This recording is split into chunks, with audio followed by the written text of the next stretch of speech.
How to fix Geo incoming call problem. Hey guys, welcome back to 1 million ideas YouTube channel. In this video I will show you how to fix Geo incoming call problem.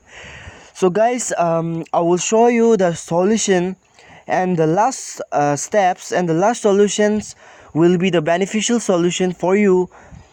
So just watch the video till the end. So let's get started.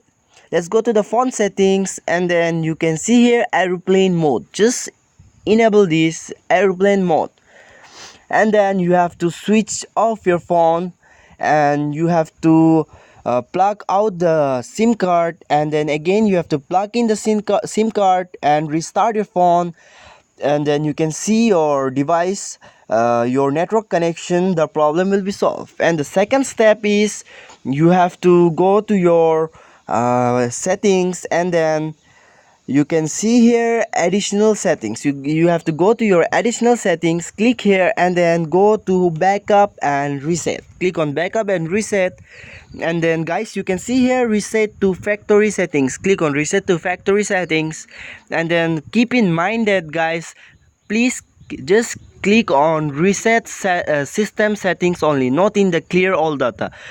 Keep in mind that just click on reset system settings only. Click here, enter your password and restart your phone. The problem will be solved. And the third step is you have to go to your app management. You can see here app management, or in other phone you'll get install apps or application management or anything. You can go there, and then you have to go to call settings.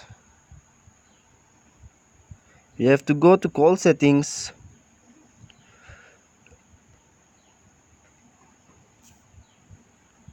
You have to click this, and you have to go to call settings here.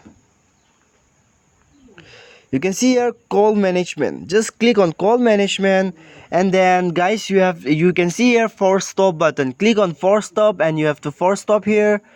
Now you can see here storage. Click on storage, and then you have to clear all the cache, and you have to clear all the data here. Clear it. Now then the last steps is you have to go to your settings, and then you have to go to software updates. You can see here software updates. Click on software updates and see whether there is anything for the update. If there is anything for the update, you have to update it, restart your phone, and reopen the device. The problem will be solved. Thanks for watching.